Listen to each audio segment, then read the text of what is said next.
안녕하세요. 설계쌤입니다. 네, 오늘은 챕터 7 기하공차에 대해서 한번 배워볼 건데요. 네, 저희가 지금 공차에 대해서 배우고 있죠. 네, 지난 시간에 치수공차도 했었고, 네, 그리고 끼워맞춤 공차, 네, 이런 것도 했었고, 그러면서 저희 등급도 하나 했었죠. IT 등급. 네, 이런 것들을 얘기했었는데, 이런 것만으로는 저희가 도면을 제작할 때 좀 아쉬운 부분들이 있습니다. 네, 그래서 저희 새로운 또 개념 기하공차를 한번 이야기를 해봐야 되는데, 네, 굉장히 중요한 부분이니까 중에서 보시고 공부도 확실히 하시면 좋을 것 같습니다. 네, 기하공차입니다. 보시면은 별이 3개나 있죠? 네, 굉장히 중요하다는 얘기입니다. 우선 기하공차가 뭐냐? 저희가 치수공차나 끼워맞춤 공차만 가지고는 표현이 안 되는 부분이 있어요. 어떤 부분이 있냐? 저희 예를 들어서 구멍을 하나 뚫었다고 해보겠습니다. 어떤 철판에 구멍을 뚫었어요. 근데 구멍이 윗부분에 보니까 치수가 50이래요. 파이 50. 아랫부분에도 표시를 했는데 50이래요. 자, 이렇게 됐으면 위와 아래가 50으로 동일하니까 뭐 확실한 구멍이라고 볼 수 있겠죠. 네, 근데 애석하게도 안쪽을 보니까 그 구멍이 이렇게 한쪽으로 기울어 있는 형상으로 되어 있었다고 해봅시다.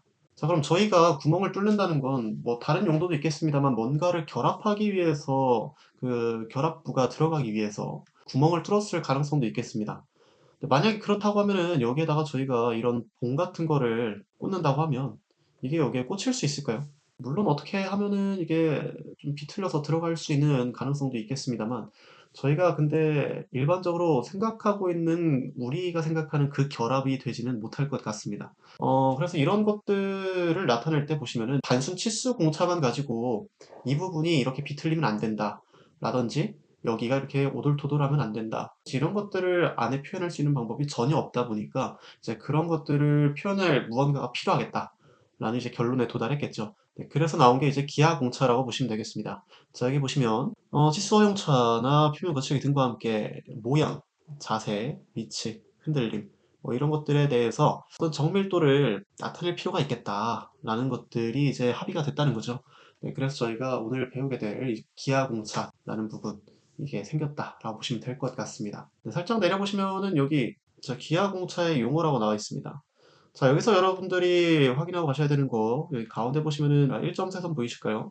네, 이렇게 있죠. 네, 여기에 보시면은 데이텀이라고 써 있는데요. 자, 이 데이텀이 저희 기하공차에서 아주 중요한 포인트가 됩니다. 저희가 치수공차를 했었잖아요. 치수공차 생각해 보시면 어떤 치수에 플러스 뭐 몇, 뭐 혹은 마이너스 몇, 자, 이런 식으로 우리가 허용차를 붙여주죠. 자, 그렇게 했을 때 이 앞에 있는 거를 저희가 기준치수라고 했었습니다. 자, 치수공차에서 어떤 기준이 되는 겁니다. 위로 혹은 아래로 뭐 값을 어떻게 줬을 때 그것들이 이 기준으로부터 이제 더 나아가는 그런 식으로 표현이 되는 거죠. 자, 그럼 여기 기하공차에서도 뭔가 기준이 되는 부분이 필요한데 바로 이 데이텀이 이 기하공차에서의 어떤 기준, 위치라고 보시면 될 것 같습니다. 자, 그래서 이거 데이텀 확실히 알고 넘어가시도록 하시고, 자, 그래서 이 부분에 써 있죠. 데이텀, 부품의 기하학적 공차를 지시할 때 공차 영역을 규제하기 위해 어떤 기준을 세운 것이다 라는 이야기가 되어 있습니다. 기하학적 공차, 네, 기하공차 말하는 거죠. 이번 시간에 하는 그때의 기준이 되는 것, 그것을 데이텀이라고 한다. 이게 가장 중요한 부분이 되겠습니다. 나머지 부분은 한번 읽어보시면 충분할 것 같아요. 자, 그럼 그 기준이 되는 이 데이텀을 이제 어떻게 표시하냐? 네, 아주 중요하죠. 저희 윗부분 이게 두 개, 이 부분이 아주 중요하다고 보시면 되겠습니다. 우선 데이텀 지시 문자 기호라는 게 있고요. 데이텀 삼각 기호라는 게 있습니다. 자, 이 두 개를 제가 결합해서 이런 식으로 사용을 하게 되는데, 자, 이게 또 나름의 또 규칙이 있겠죠. 자, 보시면은 규제하고자 하는 형체가 단독 형체인 경우, 네, 단독 형체인 경우에는 문자 기호를 공차 기입 틀에 기입하지 않는다. 얘기가 뭐냐? 저희가 치수 공차를 할 때는 무조건 기준 치수 값, 이게 있어야만 그걸 기준으로 위, 아래 이런 게 있었잖아요. 근데 데이텀을 사용하는 이 기하 공차에서는 어떤 기준이 없이 본인 스스로가 이런 기하 공차를 넣고자 하는 그 대상 스스로가 기준이 되어서 그 범위를 설정하는 경우가 있습니다. 네, 그거를 저희가 단독 형체라고 하는데요. 네, 이런 경우에는 이런 데이텀 관련해서 값을 넣지 않아도 된다는 이야기가 되겠습니다. 네, 그런 것들 외에는 다 이런 데이텀 기호를 넣어줘야 하는데요. 네, 그거는 뒤에서 표 보면서 한 번 더 말씀드리도록 하겠습니다. 자, 그리고 밑에 보시면 삼각기호 있죠? 이 삼각기호는 제가 이렇게 칠하고 있는데, 네, 저는 칠한 것들이 훨씬 더 익숙합니다만 꼭 칠하지 않더라도 표기가 가능하다. 이것도 확실하게 알고 계시면 좋을 것 같습니다. 아랫부분은 참고만 하시면 될 것 같아요. 네, 다음으로 이제 기하공차의 기호와 종류입니다. 여기서 아실 수 있는 게 기하공차에서 이제 어떤 것들을 표현을 하고 있는지 한번 확인이 가능할 것 같고요. 네, 이거는 옆에 별이 3개가 나와 있죠? 네, 심상치 않습니다. 이거 굉장히 기출 문제로 많이 나오는 부분이에요. 네, 이 부분은 여러분들이 이런 각각의 공차들이 어떤 의미인지를 아시는 것도 네, 좋을 수 있지만 이 이름과 즉 그 종류와 이 기호를 매칭해서 외워주는 게 굉장히 중요합니다. 네, 제가 봤을 때 이것의 각각의 의미를 물어보는 문제는 네, 거의 못 봤던 것 같습니다. 그래서 여러분들에게 좀 효율적으로 안내를 드리자면 이 종류와 기호를 잘 맞춰서 공부를 해주시고요. 나중에 실기하실 때 이 의미들까지 좀 잘 알고 계시면은 작업할 때 좀 좋으니까 그때 공부하시는 게 어떨까라는 생각이 들긴 합니다. 자, 우선 설명을 한번 드려볼게요. 자, 보시면 여기 적용하는 형체라고 돼 있죠. 네, 보시면은 단독 형체라는 게 있고 관련 형체라는 게 있습니다. 저희 아까 앞에서 봤던 부분 혹시 기억나실까요? 자, 이 데이텀 기호. 자, 이 데이텀 표시를 안 하는 게 있었다 그랬죠. 하는 것도 있고. 자, 보시면은 이 밑에 있는 관련 형체는요. 어딘가를 기준으로 해서 이 부분이 어느 정도 범위 안에 들어와야 된다라는 것이 이제 관련 형체입니다. 즉, 관련 형체라고 써 있는 부분은 이 데이텀 기호가 꼭 들어가야 된다는 얘기가 되겠죠. 근데 이 단독 형체라는 건요. 어딘가 다른 부분을 기준으로 하는 게 아니라 우리가 이 기하공차를 넣는 부분 그 자체가 기준이 되어서 자신의 형상이 좀 어떤 식으로 되어 있는지 이런 거를 표현한다고 보시면 될 것 같습니다. 예를 들어서 저희 여기 옆에 진직도 공차라고 되어 있는데요. 자, 진직도 공차는 이게 얼마나 이렇게 직진하는 선이냐, 이게 얼마나 진직도가 많냐 그 얘기입니다. 자, 무슨 얘기냐? 자, 이렇게 이 선을 감싸는 가상의 튜브를 한번 그려볼게요. 자, 그러면은 저희가 굉장히 직진하는 선이라고 생각을 했는데 실제로는 이렇게 울퉁불퉁할 수 있겠죠. 가다가 좀 삐끗하고 이런 식으로. 자, 이렇게 삐끗하더라도 그걸 감싸고 있는 이 가상의 튜브 안에 들어오면 이거는 네, 저희가 직선으로 봐주겠다. 직진하고 있는 것을 봐주겠다. 뭐 그런 의미가 되는 겁니다. 밑에 있는 평면도 같은 경우에도 이제 범위를 주고 어떤 종이가 한 장 있으면 그 살짝 위에 또 그 살짝 밑에 이렇게 종이가 또 있다고 생각을 하는 겁니다. 그러면 그 사이에 있는 이 종이 이것이 갖는 그 평면이 위아래로 울퉁불퉁할 수 있는데 그런 것들이 위에 있는 종이, 위에 있는 평면과 아래에 있는 평면 사이에 모든 면이 존재하게 되면은 이것도 이제 평면으로 봐주겠다. 뭐 그런 얘기가 되는 겁니다. 진원도 같은 경우에도 이게 얼마나 원에 가깝느냐. 진짜 정말 완벽한 원이 이렇다고 할 때, 네, 그것들 사이에 이제 얼마나 원이 잘 형성이 돼서 그려져 있냐. 뭐 그런 이야기가 되고요. 네, 원통도도 이제 어떤 기준을 삼았을 때, 네, 우리가 표현하고자 하는 그 원통 형상 자체를 기준으로 해서 안쪽, 바깥쪽으로 어떤 영역을 줬을 때 이게 얼마나 원통이냐. 근데 밑에 있는 선의 윤곽도도 이게 얼마나 선의 윤곽을 잘 따르고 있냐. 그런 것들로 다 표현이 된다 보시면 되겠습니다. 이런 것들은 네, 지금은 그렇게 안 보셔도 될 것 같고요. 일단은 기호와 종류 매칭을 잘해서 보시는 게 좋을 것 같습니다. 다만 이 원주 흔들림과 온 흔들림은 한번 잡고 가시면 좋을 것 같은데요. 네, 원주 흔들림은 제가 2D 개념이라고 생각하시면 되고 온 흔들림은 3D 개념이라고 생각하시면 좋을 것 같습니다. 저희가 이제 흔들림이라는 게 예를 들어서 자, 요런 네, 어떤 구멍이 있는 형상이라고 해보겠습니다. 그랬을 때 요 안에 있는 것과 바깥에 있는 것이 얼마나 그 형상을 유지함에 있어서 흔들림이 적게 끝까지 이어지고 있냐. 네, 그런 이야기가 되는데요. 근데 온 흔들림은 이거를 저희가 3D 형상으로 그려서 봤잖아요. 그러니까 3D 형상으로 그려서 봤을 때는 여기에는 이제 온 흔들림이 들어간다 보시면 되겠고 저희가 그냥 이렇게 2D 형상으로 봤을 때는 원주 흔들림이 들어간다. 이렇게 보시면 될 것 같습니다. 근데 여기 보시면은 단독 형체 또는 관련 형체라고 되어 있는 부분이 있죠. 네, 이거 같은 경우에는 저희가 데이텀을 넣을 수도 있고 안 넣을 수도 있다. 네, 그렇게 생각하시면 될 것 같습니다. 네, 다음으로 개념 잡기입니다. 기하공차 기호에서 자, 이렇게 표시된 기호는 무엇을 나타내는가? 자, 이거는 저희가 위에서 보시면서 한번 외우고 내려오시면 굉장히 큰 도움이 되겠죠. 자, 하나씩 한번 확인을 해보겠습니다. 진원도. 네, 진원도는 이게 얼마나 원에 가깝냐라는 걸 표현하는 거였죠. 이렇게 동그라미로 나타냈었습니다. 이렇게 보이시죠? 네, 다음으로 이제 동축도. 네, 동축도는 다른 이름으로 동심도라고도 합니다. 자, 그래서 여기 보시면은 동심도하고 원 두 개가 이렇게 표현이 되는 거 보이시는데요. 그래서 정답은 2번이 되겠죠, 우선. 자, 그다음 위치도. 자, 위치도는 보시면은 여기 이렇게 원이 하나 그려져 있고 X축과 Y축, 가로 세로 축을 그림으로써 뭔가 좌표를 나타내는 느낌으로 표현이 되어 있죠. 네, 다음으로 4번 원통도입니다. 네, 원통도는 이제 원통을 이렇게 표현하면은 이거는 조금 기호로서 느낌이 살지 않으니까 이렇게 대각선 두 개 그려놓고 가운데 원이 들어간다 이렇게 생각을 하시면은 좀 더 좋을 것 같습니다. 자, 일단은 저희는 이런 느낌으로 기호와 이제 종류, 즉 뭐 이름이라고 볼 수 있겠죠. 이렇게 매칭을 해서 먼저 익숙하게 익혀 주시고요. 그런 다음에 좀 더 이제 깊게 하는 거는 다른 부분에 또 공부가 맞춰지고 난 다음에 이제 뭐 기출 문제를 풀면서 점차 하나씩 추가하는 방식으로 하시는 게 훨씬 더 큰 도움이 될 것 같습니다. 자, 그럼 이제 이런 기하공차를 어떻게 표현하는 거냐?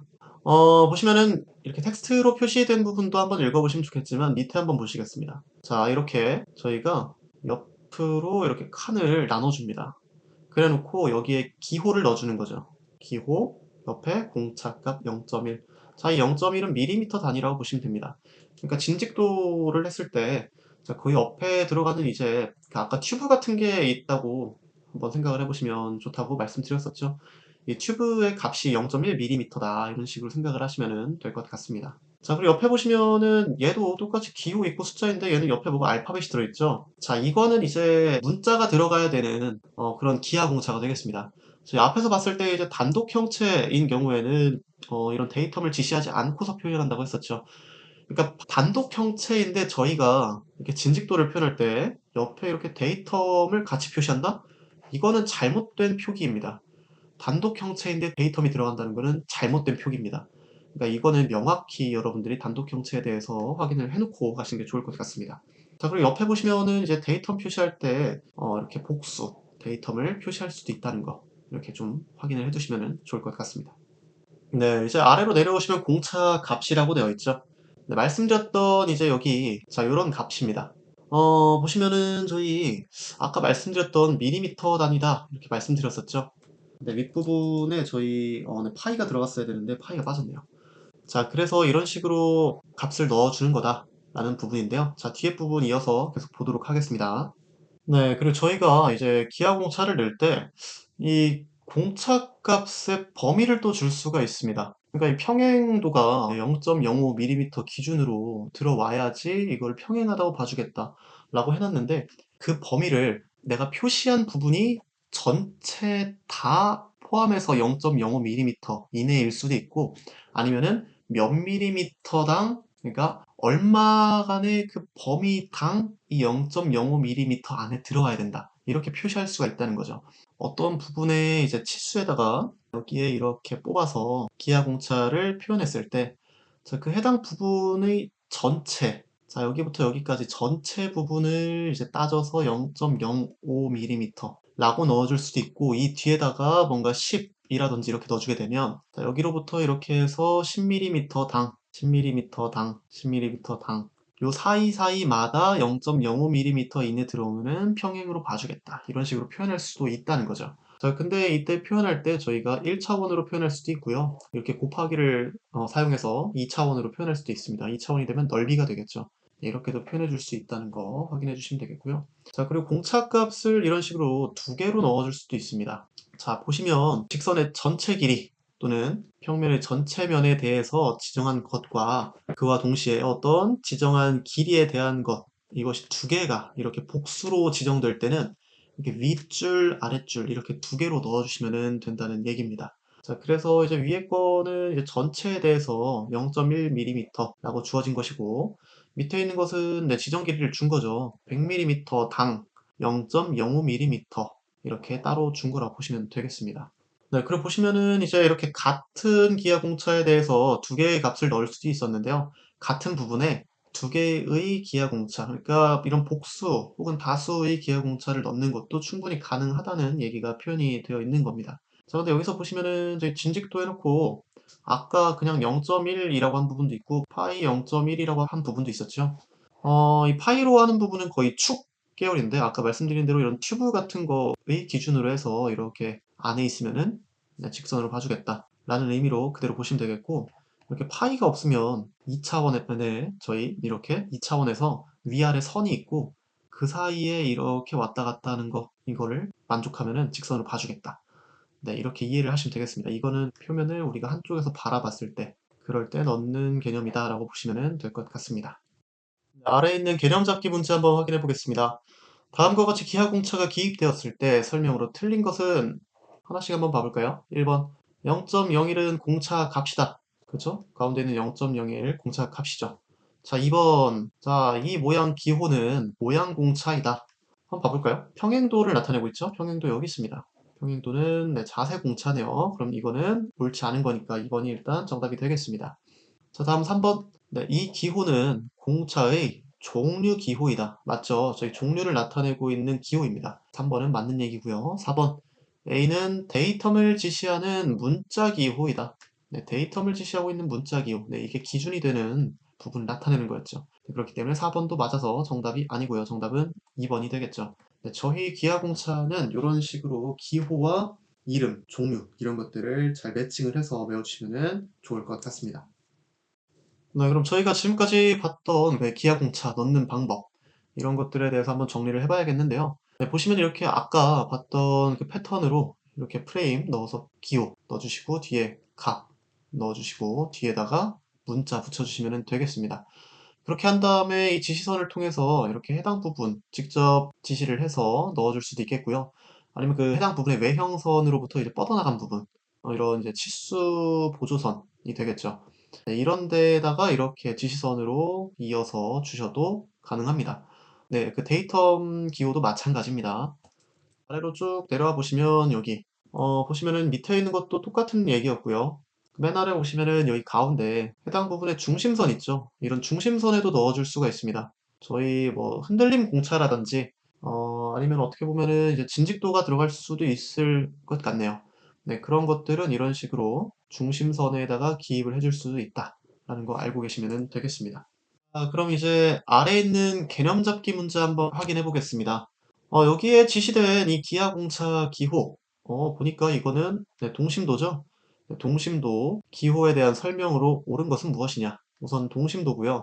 옆에 보시면은 동심도 공차가 이제 지름 0.08mm로 주어졌습니다. 그리고 이게 지시된 구간을 보니까 A와 B 모두를 이제 기준으로 해서 네, 봐줘야 된다는 그런 지시가 되어 있네요. 자, 보시면은 1번 데이텀 A, B를 기준으로 흔들림 공차가 지름 0.08mm의 원통 안에 있어야 된다. 흔들림 공차 일단 아니죠.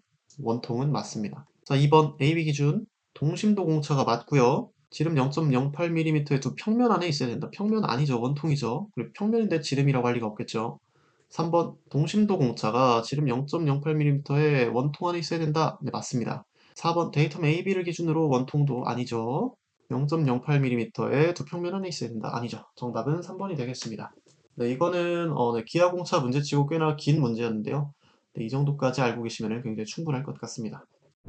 네, 저희 앞에서 기하공차 표시하는 거 봤었죠. 네, 데이텀도 표시하는 방법이 네, 거의 비슷하다고 보시면 되겠습니다. 앞에서 봤던 대로 이렇게 사각형 그려서 문자 넣어주시고요. 네, 거기에 밑에 이제 삼각형 이렇게 연결해 줬습니다. 근데 이거는 칠해도 되고 칠하지 않아도 된다고 말씀드렸었죠. 네, 그렇게 만들어진 데이텀 기호가 아까 우리 기하공차 기호처럼 이런 식으로 외형선에 바로 얹어지거나 아니면 거기 외형선에서 연장된 이런 치수 보조선 이런 데에 연결이 되면은 되겠습니다. 네, 그 표시 방법 자체는 기하공차 표시와 동일하니까 그렇게 연결지어서 보시면 될 것 같네요. 네, 그래서 여기 외형선을 연장한 가는선. 네, 이게 뭐 치수 보조선이 되겠죠. 네, 이렇게 보시면 되고요. 좀 내려와 보실까요? 자, 내려오시면은 여기도 마찬가지입니다. 가운데 축을 기준으로 해서 여기 중심선이라든지 이런 데다가도 표시가 가능합니다. 네, 이것도 동일하니까 확인해 주시면 좋겠죠. 자, 그리고 이렇게 표시할 때 여유가 확실히 있고 헷갈리지 않을 것 같다 싶을 때는 이렇게 데이텀 기호에서 밑에 삼각형을 표현해 주시고요. 위에 원래 여기에 문자가 있었어야겠죠. 네, 이런 문자를 생략한 다음에 이렇게 지시선으로 직접 연결해서도 표시할 수 있다는 것을 나타내고 있습니다. 네, 근데 우리 일반적으로는 이렇게 데이텀 기호에다 문자 표현해서 기하공차 옆에도 이렇게 문자 표현해주는 방식을 많이 쓰고는 합니다. 네, 그렇지만 이렇게도 표시할 수 있다는 거 알고 계시면 좋을 것 같고요.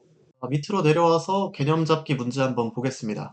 자, 그림에서 가, 부와 나, 부의 두 개의 베어링을 같은 축선, 동심을 얘기하는 거죠. 같은 축선, 즉 동심으로 조립하고자 한다. 이때 가, 부의 데이텀을 기준으로 나, 부의 기하공차를 적용하고자 할 때, 그럴 때 올바른 기하공차 기호는 무엇일까요? 라고 이렇게 표현이 되어 있습니다. 자, 보시면은 하나씩 봐볼까요? 1번, 네, 동심도죠. 네, 1번만 봐도 일단 정답은 나온 것 같습니다. 저희 문제에서 나왔던 부분이 같은 축선, 즉 동심으로 조립을 하고자 한다 라고 나와 있었죠. 네, 그래서 이 경우에는 저희 기하공차 기호 중에 동심도를 넣어주는 게 맞을 것 같고요. 2번 같은 경우에는 저희 평면도잖아요. 평면은 지금 여기에 들어갈 이유가 없겠죠. 3번 원통도입니다. 원통도는 조금 헷갈리실 수 있는데 우선 원통도는 저희 모양공차죠. 모양공차라서 데이터 이 문자가 들어가지 않습니다. 데이텀 기호가 들어가지 않고요. 우선은 그렇고요. 그리고 원통도라 함은 단독 형체로서 다른 것과 비교를 하는 것이 아니라 나 스스로가 얼마나 원통이냐를 따지는 거기 때문에 가 부와 나 부를 비교해서 맞출 때는 적합하지 않은 것입니다. 네, 그렇기 때문에 3번 원통도도 정답이 될 수 없겠습니다. 네, 그 다음 4번. 4번은 이제 위치도였죠. 네, 위치도 공차도 여기에서는 적합한 공차는 아니겠습니다. 자, 그래서 정답은 1번이 되겠고요. 저희 오늘 이제 기아공차에 대해서 한번 얘기를 해봤습니다. 기아공차는 이제 새로운 개념이기도 하고요. 저희 치수공차 얘기할 때는 나름대로 이제 받아들이기 좀 편하셨을 것 같은데 기아공차는 저희가 일반적으로 생각해보지 않는 부분이다 보니까 좀 더 헷갈리실 가능성이 높을 것 같아요. 근데 이제 앞에서 말씀드렸던 대로 이 기아공차 기호, 데이텀 기호 이런 것들을 어떻게 표시하는지 그 규칙을 확실하게 알아주시고 그 규칙을 기반으로 해서 기아공차에 들어가야 될 그 기호들을 명확히 외워주시고 그 옆에 있는 이제 이름들 그런 걸 잘 매칭을 시켜주신다면 충분히 이 기아공차 여러분 공부 잘 하실 수 있을 것 같습니다. 너무 어렵게 받아들이지 마시고 시간 좀 더 내서 한 번 더 봐주신다는 느낌으로 외워주시면 참 좋을 것 같습니다. 오늘도 고생 많으셨습니다.